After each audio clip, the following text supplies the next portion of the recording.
Fokus. Kekuatan. Kecepatan. Daya tahan, lincah dan disiplin menghantarkannya meraih emas cabang olahraga Muay Thai pada PON 20 Papua. Susanti Dapataka, sang petarung.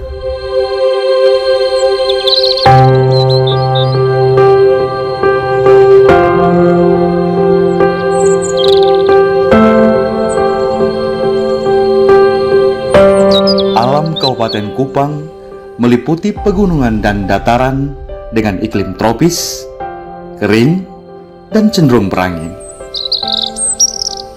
Bukit, padang rumput, hutan, pohon kayu putih, aneka ternak dan lainnya merupakan lingkup alam yang turut membentuk masyarakatnya melewati kehidupan cukup keras.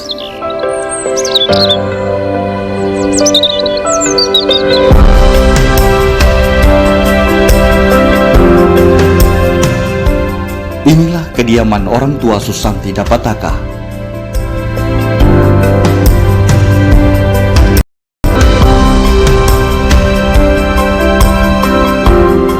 Rumah sederhana beratap daun gawang ini dikelilingi pohon lamtoro, bekal pakan ternak sapi peliharaan mereka.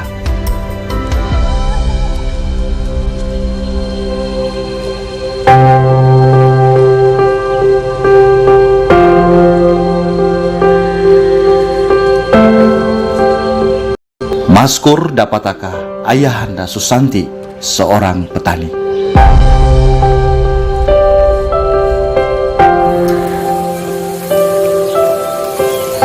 Ia menyadari bakat bela diri dalam diri anaknya, sehingga ia membuat sebuah sasana sederhana di samping rumah, di bawah pohon Arabica untuk tempat berlatih putrinya.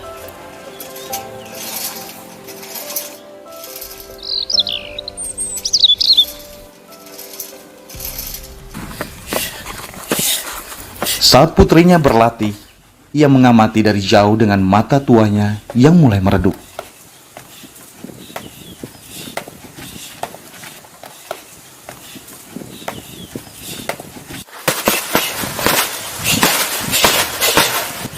Ketika Susanti usia 4 tahun, ibunya meninggal dunia karena sakit, sehingga ia mengasuh Susanti hingga besar. Melihat Susanti berlatih, ia seolah melihat kembali dirinya semasa muda dengan semangat yang sama terhadap olahraga bela diri. Dulu, di kampung halamannya di Sumba, sebelum hijrah ke Kupang.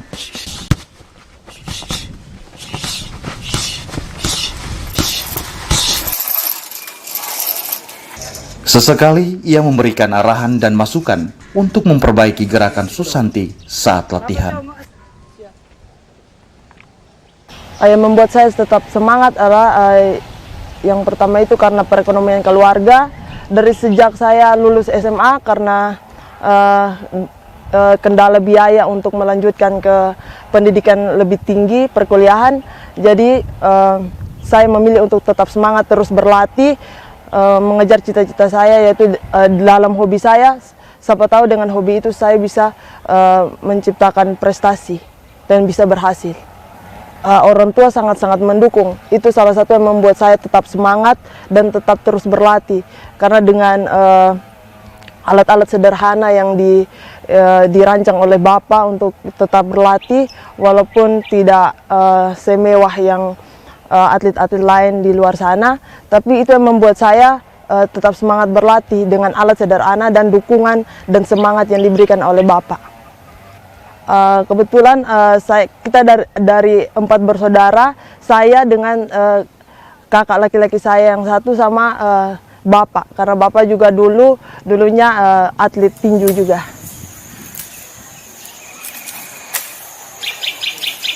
Bertumbuh dalam kehidupan sederhana, Susanti turut mengerjakan tugas-tugas dalam keluarga.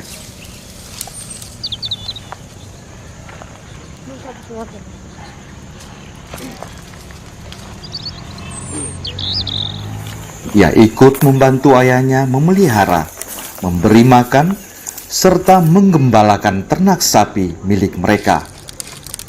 Ia pun harus bisa membagi waktu untuk berlatih dan mengikuti kegiatan lainnya.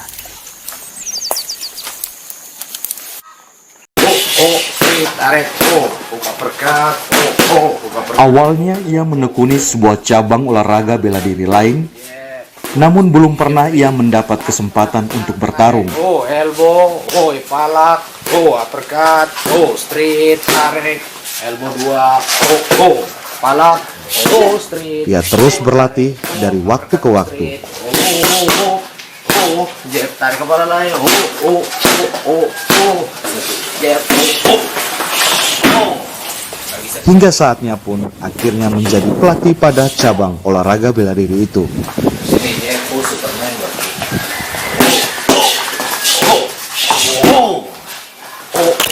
straight, jab, tarik kepala, dua. Sampai suatu waktu ia diperkenalkan dengan seorang atlet yang juga pelatih Muay Thai. Pelatih barunya ini melihat potensi dalam diri Susanti, serta pertimbangan bahwa belum banyak atlet Muay Thai wanita di Nusa Tenggara Timur.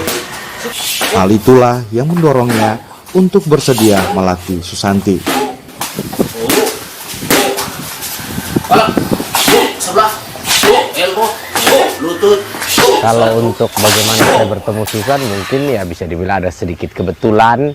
Karena waktu itu lagi latihan-latihan, kakaknya dan temannya pelatihnya dulu bawa dia ke camp, pikirnya dicarikan lawan sparring. Karena di perguruannya dulu tidak ada lawan. Ternyata ke tempat saya juga tidak ada lawan, karena tidak ada atlet perempuan. Di situ saya bertemu dia, lihat postur kayaknya bagus, coba sesi padding 2 menit, saya lihat bagus, begitu. Terus saya bercanda sama kakaknya, saya bilang, kakaknya nama Suwardi, Suwardi kasih anak ini ke saya pakai kes takut satu Indonesia. Mereka ketawa, padahal saya udah feeling lihat postur, lihat kemampuan, terus coba ukur kemampuan saya melatih kira-kira bisa sampai mana. Terus kebetulan saya sendiri selain melatih Muay Thai juga atlet Muay Thai nasional, jadi sudah ada gambaran lah kira-kira rasio kemampuan atlet perempuan di tingkat nasional itu seperti apa. Sudah akhirnya setelah itu mereka pulang bilang tunggu pikir-pikir lagi. 3 minggu kemudian kakaknya putuskan oke, karena di bela diri kamu yang lama 5 tahun berlatih tidak pernah turun pertandingan, mungkin jalannya di Muay Thai. Coba, jadi dia pindah ke sini. Saya suruh coba, kan tidak mungkin kabupaten ke Kota Kupang ke kabupaten ke Kota Kupang bolak-balik. Saya bilang coba cari keluarga terdekat ada di sini, kalau tidak ya terpaksa kita cari kos. Ternyata ada keluarganya di situ sekitar 500 meter dari tempat latihan. Nah, disitulah kita latihan hampir sebulan. Terus Desember itu saya nekat bawa Susan dengan ada satu murid lagi, Arif, ke Jurnas. Padahal untuk catatan waktu itu organisasi resmi Muay Thai di NTT belum ada. Jadi kita satu-satunya tim yang pergi dengan tidak ada organisasi resmi, tapi bawa 2 atlet, dua-dua dapat medali, dan satunya Susan juara nasional waktu itu. Bahkan di babak awal kita bertemu Aceh itu tidak ada yang memprediksi, karena atlet Aceh itu atlet SEA Games. Nah, ternyata kita bisa menang mutlak, bahkan sampai atletnya sempat diperiksa tim medis di tengah-tengah pertandingan. Begitu, dari situ perjalanan berlanjut terus sampai saat ini.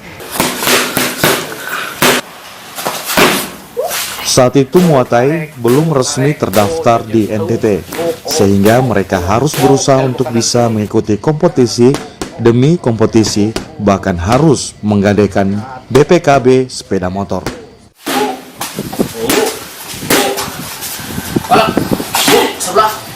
Jatuh bangunnya yang paling diingat adalah setiap kali kita dapat undangan pertandingan dan harus bertanding, ya itu saya dengan istri sudah langsung mulai kira-kira kita jual apa ya kali ini, makanan apa, rantangan. Terus sudah ada plan, kalau uangnya kurang kira-kira jual barang apa. Terus ada salah satu member saya, dia sampai hafal kalau saya biasa datang begitu pegang buku hitam begini, bercanda-bercanda sama dia. Kebetulan saya sama dia dekat, nanti dia langsung, "Ih, mau atlet pi mana lai?" "Pi sini bos," begitu sambil garuk-garuk kepala bercanda. "Perlu uang berapa?" "Begini." "Oh ini." kapan ganti? Oh nanti ini ya. Nah itu dia tahu bahwa itu saya datang bawa BPKB motor dan itu bukan baru. Yang kemarin prapon itu yang mungkin kali keempat apa kali ketiga. Saya begitu sama dia, itu sudah biasa begitu.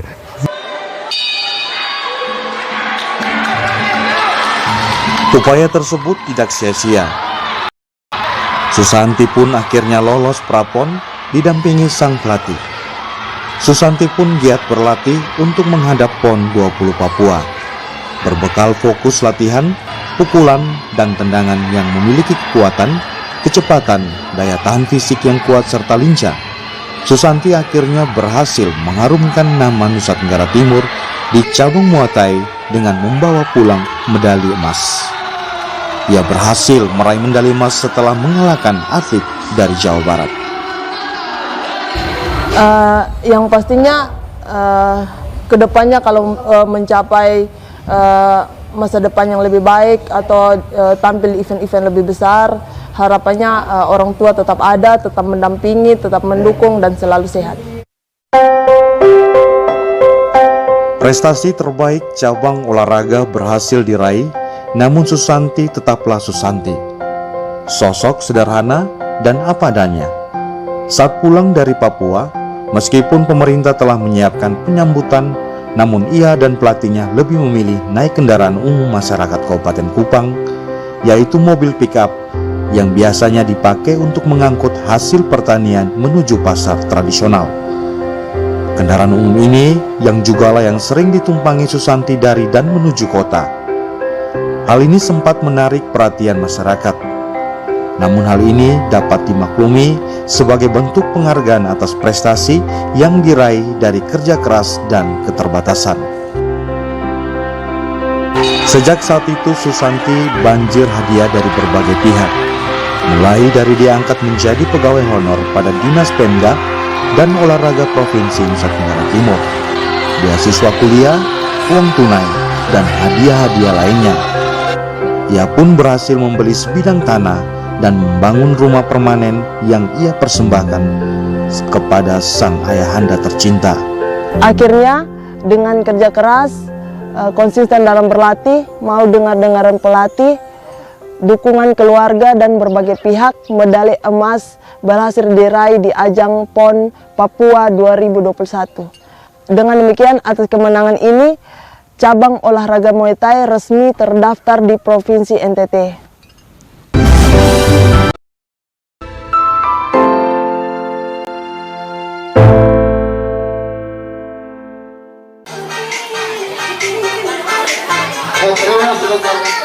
Guru kita atas nama Bapak Saudara Romi Pagi.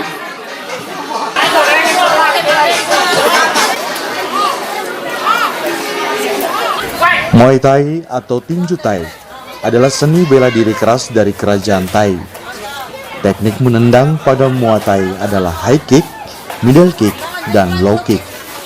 High kick berupa tendangan ke atas yang sasarannya adalah bagian kepala atau bagian atas lawan.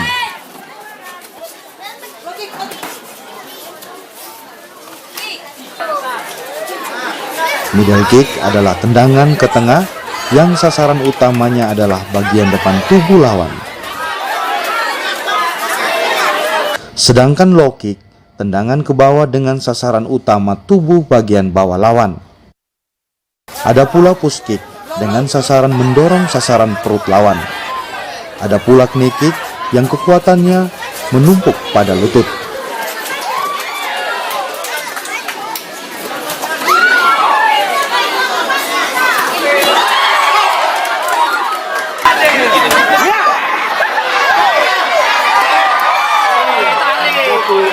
Di kota besar, Muay Thai diminati sebagai olahraga kalangan kelas atas. Namun di NTT, Muay Thai masih merupakan sebuah cabang olahraga bela diri yang belum populer.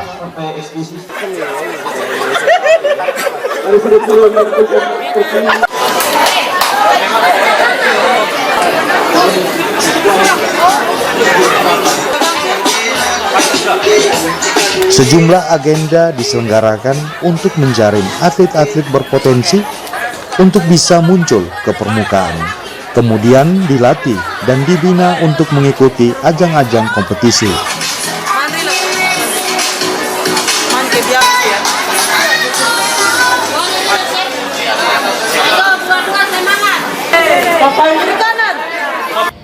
Meski demikian, peminat wanita masih terbatas. Kalaupun ada dalam ajang-ajang tarung, namun baru sebatas eksebisi saja.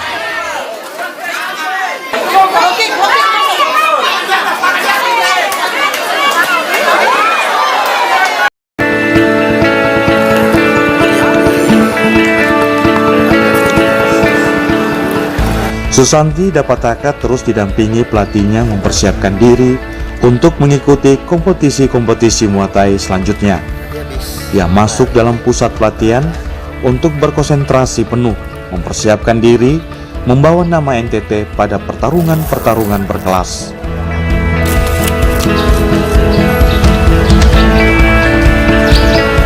Kekuatan, teknik, stamina, taktik, dan strategi terus dilatih dalam program-program berkala dan berkesinambungan.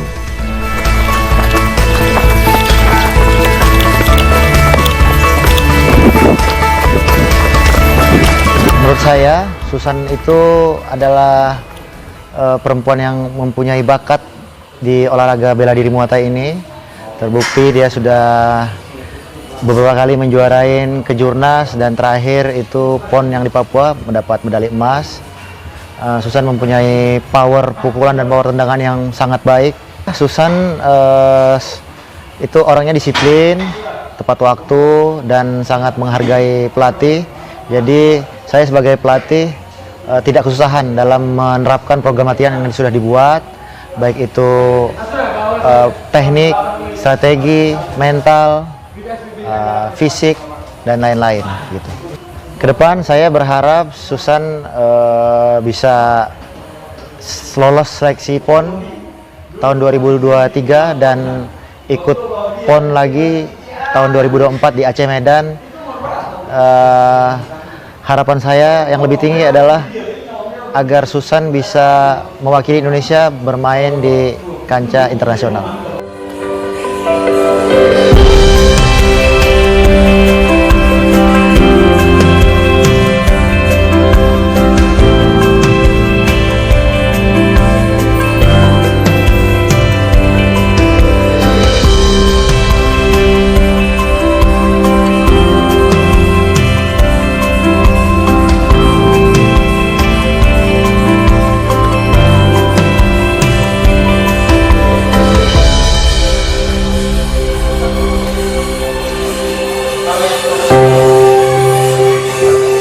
Setelah medali emas pada perhelatan PON 20 Papua, Susanti Dapataka masih menyimpan impiannya untuk mengharumkan nama bangsa dan daerah pada ajang bergengsi SEA Games, Asian Games, bahkan Olimpiade.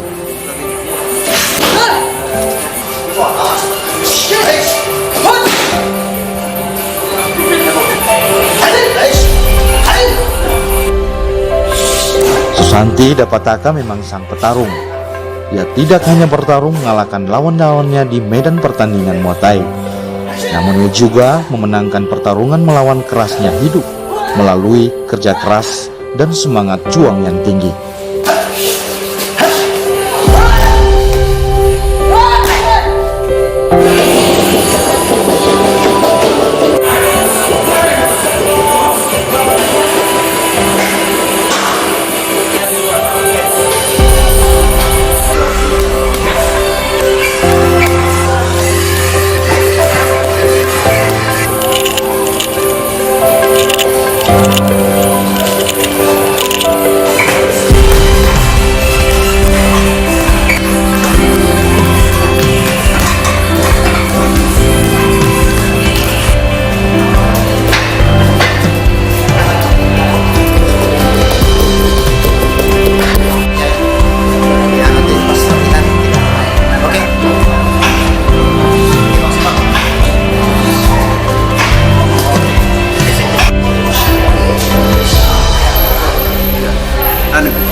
Pendidikan yang awalnya hanya sebuah impian karena perekonomian keluarga yang terbatas, kini bisa ia peroleh sekaligus status sebagai seorang abdi negara dan abdi masyarakat.